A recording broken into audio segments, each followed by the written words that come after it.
This is Revathi.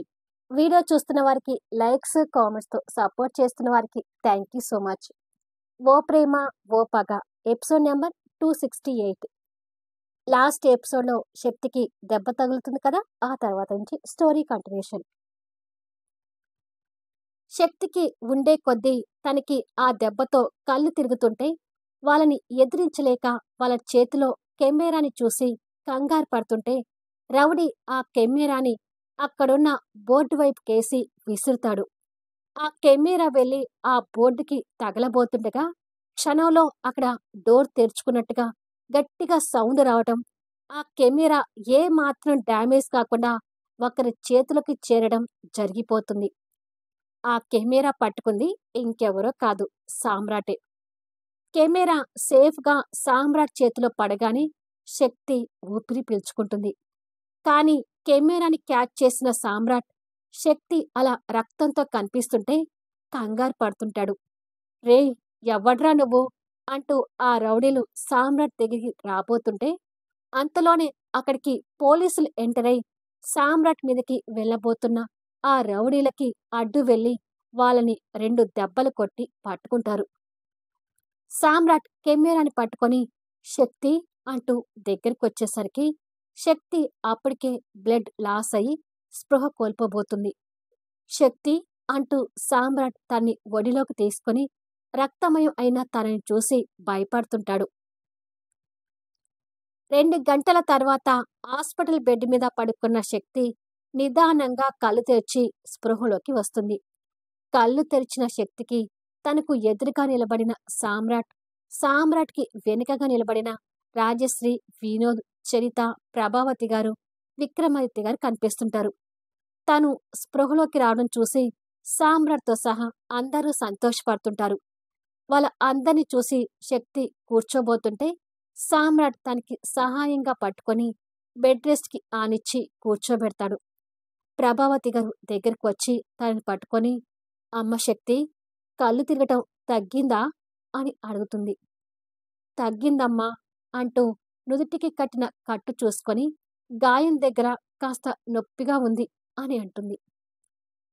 తాను నొప్పి అని అంటుంటే సామ్రాట్ బాధపడుతూ, "ఒక్క 2 రోజుల్లో కరెక్ట్‌గా మెడిసిన్ తీసుకుంటే ఆ గాయం తగ్గిపోతుందని డాక్టర్ చెప్పారు శక్తి" అంటాడు. "ఎప్పుడూ అలర్ట్‌గా ఉండేదానివి ఈరోజు అంతగా గాయం చేసుకున్నావేంటి శక్తి" అని అడుగుతుంది చరిత. "వాడు తెలివితో ఆ పేపర్ వెయిట్ నా వైపుకి విసిరాడు చరిత. దాని నుండి తప్పించుకోలేకపోయాను. కానీ ఫస్ట్ అక్కడ దృశ్యాలు చూడగానే నన్ను ఎవరు వెంబడిస్తారని అర్థమైపోయి పోలీసులకి, సామ్రాట్‌కి ఫోన్‌లోనే మెసేజ్ పంపించాను. సమయానికి పోలీసులు, సామ్రాట్ వచ్చి నన్ను సేవ్ చేశారు" అని చెప్తుంది. సామ్రాట్ కాస్త కోపం తెచ్చుకుంటూ, "అయినా అక్కడి వరకు ఎందుకు తెచ్చుకోవాలి శక్తి? కాలేజ్ దగ్గర నిన్ను డ్రాప్ చేసింది నేనే కదా! అప్పుడే నీ అనుమానాల గురించి నాకు చెప్పొచ్చు కదా!" అంటాడు. "అనుమానంతో ఒకరికి చెప్పి కంగారు పెట్టించడం కరెక్ట్ కాదు సామ్రాట్. నిజం నిర్ధారణ చేసుకున్న తర్వాత చెప్తే అది కరెక్ట్. అక్కడ డ్రగ్స్ నా కంట పడగానే నా పని నేను చేసుకుంటూనే నీకు మెసేజ్ పంపించాను" అంటుంది. "పంపించావు, కానీ నేను వచ్చేసరికి గాయంతో కనిపించావు" అంటాడు అదే కోపంగా. "పర్వాలేదులే సామ్రాట్, 2 రోజుల్లో ఈ గాయం తగ్గుతుందని నువ్వేగా చెప్పింది" అంటుంది. శక్తి పట్టుదల ఏంటో సామ్రాట్‌కి తెలిసి మౌనంగా ఉంటే విక్రమాదిత్య గారు కూతురికి మరో వైపుకొచ్చి కూర్చొని, "అంత రిస్క్ తీసుకొని ఆ జాబ్ చేయటం అవసరమా తల్లీ నీకు? నీకు ఏం తక్కువని ఈ జాబ్ చేస్తున్నావు?" అని అడుగుతాడు. "తక్కువ, అవసరమని కాదు నాన్నా. లోకంలో జరుగుతున్న అవినీతిని కాస్తైనా బయటకు తీసుకురావాలనే ఉద్దేశంతోనే నేను ఈ జర్నలిస్ట్‌ని ఎంచుకున్నాను. ఇలాంటి ప్రొఫెషనల్ లైఫ్‌లో కొంత చిక్కులు రావటం సహజమే" అంటుంది. "నీ కూతురు నీకంటే మొండిది మామ. చెప్తే వినే రకం కాదులే. తన ఫ్యాషన్‌ని తను కంటిన్యూ అవ్వనివ్వండి.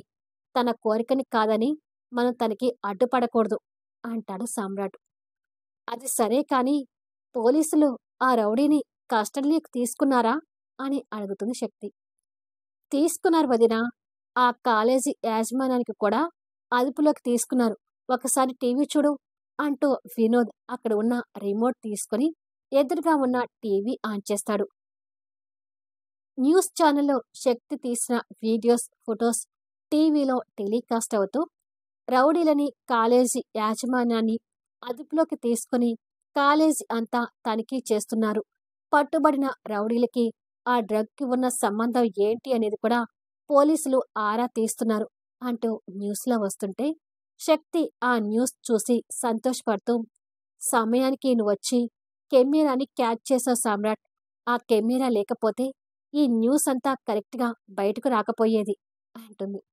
సరేలే, ప్రస్తుతానికి ఆ విషయాలు వదిలేసి కాస్త ప్రశాంతంగా రెస్ట్ తీసుకో అని శక్తిని ఇవాళ నైట్ హాస్పిటల్‌లోనే ఉండమన్నారు కాబట్టి మీరందరూ వెళ్ళండి.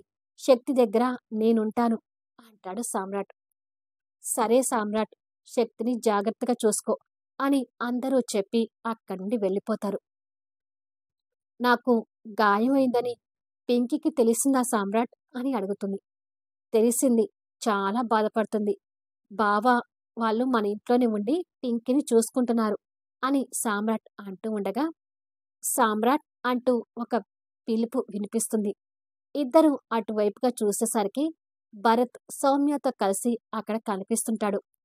సామ్రాట్, శక్తి ఆ ఇద్దరి రాకని ఆశ్చర్యంగా చూస్తూ ఉండగానే సౌమ్యతో కలిసి భరత్ దగ్గరికొస్తుంటాడు.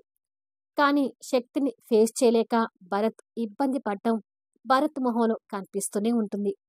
భరత్ కంటే ముందుగా సౌమ్య శక్తి బెడ్ దగ్గరగా వచ్చి నుదిటికి తగిలిన తన గాయాలు చూస్తూ, టీవీలో నీ గురించి విని వచ్చాం శక్తి.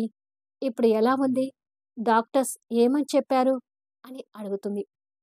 పర్వాలేదు సౌమ్య, త్వరలోనే కోలుకుంటానని డాక్టర్ చెప్పారు అంటుంది శక్తి. హాయ్ శక్తి అంటూ భరత్ తన్ని గిల్టీగా చూస్తూనే పలకరిస్తాడు. ఆ గిల్టీ భావం సామ్రాట్ గ్రహిస్తూనే శక్తి వైపు చూస్తాడు. కానీ భరత్ పలకరించినా శక్తి ఎలాంటి రెస్పాండ్ కాకుండా మౌనంగా ఉండిపోయింది. ఆ మౌనంలోనే భరత్ మీద కోపం కూడా కనిపిస్తుంటుంది. శక్తి మాట్లాడకపోయేసరికి భరత్ ఇంకాస్త ఎక్కువ గిల్టీగా ఫీల్ అవుతుంటాడు. సౌమ్య కూడా శక్తి అలా ఉండేసరికి బాధగా చూస్తుంటుంది. నువ్వు త్వరగా కోలుకోవాలని ఈ స్నేహితుడు మనస్ఫూర్తిగా కోరుకుంటున్నాడు శక్తి అంటాడు భరత్. ఆ మాటతో శక్తి భరత్ వైపు చూస్తుంది. కానీ అప్పటికి భరత్ని రిసీవ్ చేసుకోవడానికి సిద్ధంగా లేక సామ్రాట్ వైపు చూస్తుంది. అలా ఉండకు, రిసీవ్ చేసుకో అంటూ సామ్రాట్ కళ్ళతో తనకి సైగ చేస్తాడు. ఒకప్పుడు భరత్ అన్న మాటలు తన మనసుని ఇప్పటికీ బాధ పెడుతున్నా సామ్రాట్ మాటకి గౌరవిస్తూ థ్యాంక్ యూ భరత్ అంటుంది. అది విని సౌమ్య, భరత్ సంతోషపడుతుంటారు. నాతో మాట్లాడినందుకు థ్యాంక్స్ శక్తి. నీ విషయంలో నేను చాలా తప్పుగా ప్రవర్తించాను. అలా తప్పుగా ప్రవర్తించిన నేను ఇప్పటికీ ఈగోతో ఉంటే నా అంత దుర్మార్గుడు ఇంకొకడు ఉండడు. నీ విషయంలో నేను అన్న మాటలకి దయచేసి క్షమించు. ఇంకెప్పుడు నీ గురించి తప్పుగా మాట్లాడను అంటూ శక్తికి చేతులు జోడిస్తాడు. భరత్ అంతగా దిగి వచ్చేసరికి శక్తి కూడా కాస్త తగ్గి ఇట్స్ ఓకే, ఇక ఆ విషయాన్ని వదిలేయ్. మంచి మనసుతో ఉంటే నేను ఎవరికైనా గౌరవిస్తాను. సౌమ్యతో కలిసి కొత్త జీవితాన్ని మొదలుపెట్టావు కదా, మీరిద్దరూ ఎప్పుడూ హ్యాపీగా ఉండాలి అంటుంది. అది విని భరత్ మనస్ఫూర్తిగా ఇంకా సంతోషపడుతూ పక్కన ఉన్న సౌమ్య భుజం చుట్టూ చేవేసి, మాతో పాటు మీ ఫ్యామిలీ కూడా హ్యాపీగా ఉండాలని అనుకుంటున్నాను. బిజినెస్ పరంగా సామ్రాట్‌కి నాకు ఏమైనా శత్రుత్వం ఉన్నా పర్సనల్‌గా నేను మీ ఇద్దరికీ స్నేహితుడని అనుకుంటున్నాను. ఇప్పుడు కూడా ఒక స్నేహితురాల్ని చూద్దామనే ఉద్దేశంతోనే ఇక్కడికి వచ్చాను అంటాడు. భరత్‌లో వచ్చిన మార్పుకి సామ్రాట్‌కి, శక్తికి మనసులో సంతృప్తిగా అనిపిస్తుంటుంది. నిజం శక్తి, మా బావ అప్పటికి ఇప్పటికి చాలా మారిపోయాడు. నువ్వు గాయపడ్డావని తెలియగానే వెళ్ళి చూసొద్దాం పద అంటూ నన్ను తీసుకుని వచ్చాడు. దయచేసి నీ విషయంలో ఇన్ని రోజులు మా బావ చేసిన తప్పుల్ని మీ మంచి మనసుతో క్షమించండి అని నేను కూడా అడుగుతున్నాను అంటుంది సౌమ్య. క్షమించాను కాబట్టే కదా మీ బావని రిసీవ్ చేసుకుని మాట్లాడింది. మీరైనా నేనైనా ఇక పాత విషయాలు వదిలేసి ఎవ్వరి జీవితంలో వాళ్ళు సంతోషంగా ఉంటే మంచిది అంటుంది శక్తి. శక్తి చెప్పేది కరెక్ట్ భరత్. ఇంకొకసారి మన మధ్య పాత విషయాలు డిస్కషన్ రావద్దు. సౌమ్యతో నువ్వు సంతోషంగా కలిసి ఉంటే ఇక శక్తి కూడా నిన్ను మనస్ఫూర్తిగా క్షమించినట్టే అంటాడు సామ్రాట్. అవును, మొన్నటి వరకు సౌమ్య మా వల్లే బాధపడుతుందని నేను ఫీల్ అయ్యాను.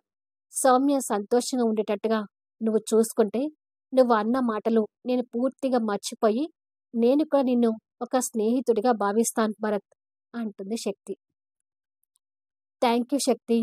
నా జీవితంలో ఇంకెప్పుడు కూడా నా వల్ల సౌమ్య కంటతడి పెట్టే పరిస్థితి తీసుకురానని మీకు మాట ఇస్తున్నాను అంటాడు భరత్ సంతోషపడుతూ. అది విని ముగ్గురు నవ్వుతుంటారు. కొద్దిసేపటికి సౌమ్య వాళ్ళు వెళ్ళిపోతారు. వాళ్ళు వెళ్ళిన కొద్దిసేపటికి సామ్రాట్ శక్తికి భోజనం తినిపిస్తుంటాడు. నాకు దెబ్బ తగిలింది తలకు గాని చేతికి కాదు సామ్రాట్, నేను తినేదానిని కదా అంటుంది. నీకు తినిపించడానికి నేనేమీ కష్టపడలేదు. ఇలా భార్యకు భోజనం తినిపించే అవకాశం రావడం ఒక లక్ అంటూ నవ్వుతూ తనకి భోజనం తినిపిస్తుంటాడు.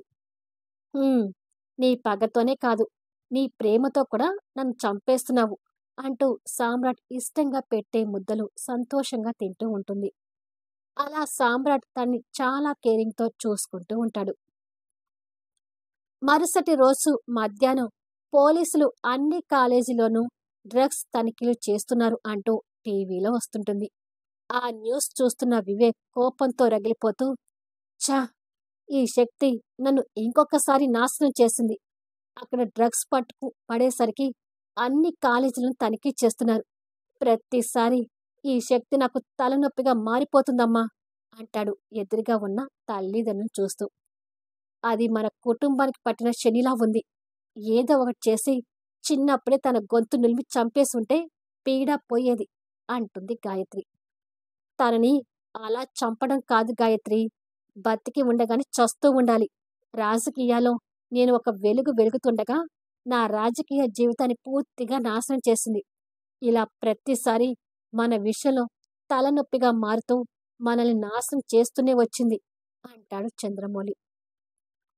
శక్తిని అత్యాచారం చేయమని ఆ ప్రకాష్ గారికి చెప్పావు. అసలు ఆ విషయం ఎంతవరకు వచ్చిందో అడగాలి అని వివేక్ ప్రకాష్ గారికి ఫోన్ చేస్తుండగా అప్పుడే ప్రకాష్ భరత్ ఇంటి ముందు బైక్ ఆపి లోపలికి వెళ్తుంటాడు. కాల్ లిఫ్ట్ చేసి హలో అంటాడు. ఎక్కడ ఉన్నావు అని అడుగుతాడు వివేక్. ఇవాళే ఆఫీస్లో జాయిన్ అయ్యాను.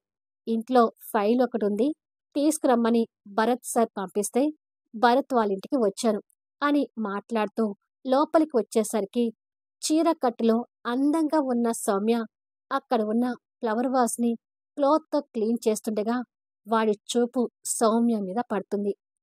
భరత్తో కలిశాక తన కట్టు బొట్టులో కూడా మార్పు వచ్చి చక్కటి శారీలో కొత్త కళతో కనిపిస్తున్న సౌమ్యని ప్రకాష్ నోరు వెళ్ళబెట్టి చూస్తుంటాడు.